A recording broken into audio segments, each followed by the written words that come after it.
پر علامہ ذات کے جس نے ہمیں اس کائنات میں تخلیق کیا ہے، اور لاکھوں درود نبی پاک صلی اللہ علیہ وسلم کی ذات ہے اور اللہ کے اس احسان عظیم جو اس نے ہمیں اپنے نبی پاک صلی اللہ علیہ وسلم کی امت میں پیدا فرمایا۔ میں جناب سید محمد صاحب مدرسہ اعلیٰ کے ہیڈ ٹیچر اور اساتذہ کرام آپ کا بہت مشکور ہوں کہ آپ نے مجھے یہ عزت افزائی دی۔ اور تمام بچوں السلام علیکم۔ اچھا، آج کا یہ ایک تو ماہ ہمارے لیے بہت مبارک ماہ ہے، اس کے علاوہ یہ آج کی جو تقریب آپ نے یہاں پہ سجائی ہوئی ہے ماشاء اللہ سے، یہ ایک تو ویسے ہمارے لیے مبارک ہے، ہر جو ہم اس میں لفظ پڑھ رہے ہیں، درود پڑھ رہے ہیں، تلاوت کر رہے ہیں، نعت پڑھ رہے ہیں بچے، لیکن اس کے علاوہ مجھے یہ دیکھ کر بہت خوشی ہوئی ہے اور اطمینان ملا ہے کہ ہمارے یہ جو بچے ننھے منھے یہاں پہ آ کے اسٹیج پہ انہوں نے اپنا کسی نے نعت تلاوت کی ہے، نعت پڑھی ہے، تقریر کی ہے، تو یہ ہمارا مستقبل ہے ماشاء اللہ سے۔ اور میں آج کی مناسبت کے لحاظ سے دو تین باتیں آپ کو کرنا چاہوں گا کہ نبی پاک صلی اللہ علیہ وسلم کی ذات پر ہمیشہ آپ کو درود پڑھتے رہنا چاہیے۔ درود پاک ایک ایسی عبادت ہے کہ جو اللہ تعالیٰ کی ذات میں ہر وقت مقبول ہے، اس کے لیے آپ کو خاص تیاری نہیں کرنی پڑتی۔ اللہ میاں نے قرآن پاک میں فرمایا ہے کہ میں اور میرے فرشتے جو ہیں وہ نبی پاک صلی اللہ علیہ وسلم پر درود بھیجتے ہیں، اس لیے ہے ایمان والو آپ بھی نبی پاک صلی اللہ علیہ وسلم پر درود بھیجو۔ تو ہمیں کہا بھی گیا ہے، اس کو حکم بھی دیا گیا ہے۔ اور میں کہیں یہ پڑھ رہا تھا کہ یہ جو درود پاک کی عبادت اللہ نے ہمیں دی ہے، یہ ہماری بخشش کا ایک ذریعہ بنے گا، یہ ہماری بخشش کا ذریعہ بنے گا۔ اور اس کو یہ کہتے ہیں کہ آپ جتنی دفعہ درود پاک پڑھتے رہیں گے وہ حضور پاک صلی اللہ علیہ وسلم کو وہاں پہ پیش کیا جاتا ہے، اور وہاں سے نبی پاک صلی اللہ علیہ وسلم نے، اور اس کا جواب بھی ظاہری بات ہے انشاءاللہ ہمیں یہ ایمان رکھنا چاہیے کہ اس کا جواب بھی آئے گا۔ اور نبی پاک صلی اللہ علیہ وسلم کی طرف سے ایک دفعہ وہاں سے ہماری جو قبولیت ہو گئی، وہاں سے جواب آ گیا کہ یہ میرا امتی ہے اور اس نے مجھے یہ انعام درود بھیجا ہے، تو ہمارا جو ہے وہ بخشش کا ذریعہ بن جائے گا۔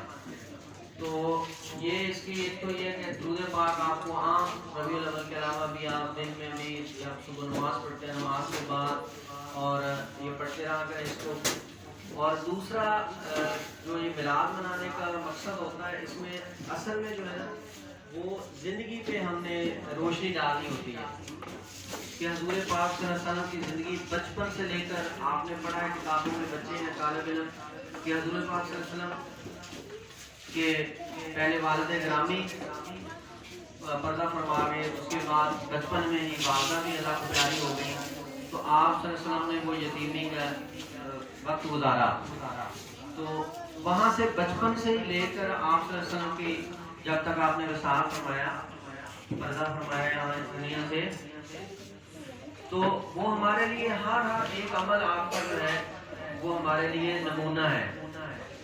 تو ہمیں بھی اس نمونے کو، ان کی سنت کو جو ہے نا وہ اپنی زندگی میں نافذ کرنا ہے، اس کو لے کے آنا ہے۔ بڑا آسان ہے، چھوٹی چھوٹی چیزیں ہیں جو آپ لوگ ابھی بچپن سے اب کر سکتے ہیں۔ جیسے ہم کہتے ہیں کہ کوئی بھی آپ چیز کھائیں، حضور کی سنت ہے کہ آپ اس سے پہلے جو ہے نا وہ بسم اللہ پڑھ لیں، ٹھیک ہے۔ پانی پینے کی سنت ہے ہماری کہ آپ پانی پینے سے پہلے بسم اللہ پڑھ لیں، 3 سانس میں پئیں، بیٹھ کر پئیں، تو اس پہ ہمارا کوئی خرچہ نہیں ہوتا، اور اگر اس کو آپ روٹین بنا لیں گے تو آپ کو اس کا اجر ملتا رہے گا۔ اسی طرح سلام کرنے کا کہا گیا ہے، چھوٹی سی ہمیں لگتی ہے چیز، لیکن اس کی ہمیں اجر بہت زیادہ ہے اور اس سے محبت بڑھتی ہے۔ اصل میں جو حضور صلی اللہ علیہ وسلم کی تعلیم ہے، سب سے بڑی تعلیم ہے، جو تعلیم ہے وہ محبت ہے انسانیت سے۔ آپ صلی اللہ علیہ وسلم نے آپ نے پڑھا ہے کہ کسی کافر کو بھی بد دعا نہیں دی۔ طائف کا واقعہ ہے، سب سے شدت والا واقعہ ہے، جس میں عام انسان جو ہے وہ اگر سوچے اس کو تو تڑپ اٹھتا ہے کہ طائف میں آپ جب اپنا دین کی تبلیغ کے لیے گئے تو طائف والے نہ سمجھ تھے، تو انہوں نے آپ صلی اللہ علیہ وسلم پر جو ہے وہ پتھر برسائے اور وہاں سے آپ لوگ جہان ہو گئے، اور لکھا ہوا ایسے آتا ہے کہ آپ بے ہوشی آپ پہ طاری ہوگی، بے ہوش ہو گئے تو آپ کے ساتھ جو صحابی تھے انہوں نے آپ صلی اللہ علیہ وسلم کو اٹھایا اور وہاں سے وہ بھاگ کے کہیں انہوں نے پناہ لی۔ تو جب ہوش آیا تو اللہ تعالیٰ نے اسی وقت فرشتے کو بھیج دیا اور آپ صلی اللہ علیہ وسلم کو یہ کہا کہ آپ اگر فرمائیں تو یہ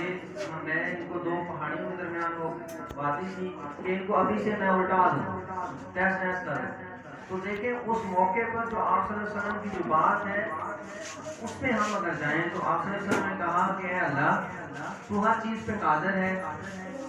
لیکن میں آپ سے یہ دعا کرتا ہوں، التجا کرتا ہوں کہ آپ ان کو بخش دو، ان پہ رحم کر دو۔ ہو سکتا ہے اس کی آنے والی کسی نسل میں جو ہے وہ کوئی ایمان والا جو ہے وہ پیدا ہو جائے۔ تو یہ جو چیزیں ہیں جو ہمارے سلیبس کے اندر چھوٹی چھوٹی چیزیں ہیں، یہ چھوٹی نہیں ہیں چیزیں، مطلب یہ چیزیں بہت بڑی ہیں، لیکن ہم نے اس کی تہہ تک جانا ہے۔ تو اصل جو مقصد ہے حضور صلی اللہ علیہ وسلم کی زندگی کا وہ اللہ کی ذات سے محبت ہے، اللہ کی ذات کے بعد جو ہے وہ تمام مخلوق سے محبت سکھائی گئی ہے۔ تو یہ والی درس چیزیں آپ نے اپنی زندگی میں لے کے آنی ہے، اور میں اس دفعہ پھر گزار ہوں حفیظ صاحب اور مدرسہ کے اسٹاف اور تمام بچے آپ کا بھی کہ آپ نے یہ باتیں سنی ہیں، اور میں اللہ سے دعا گو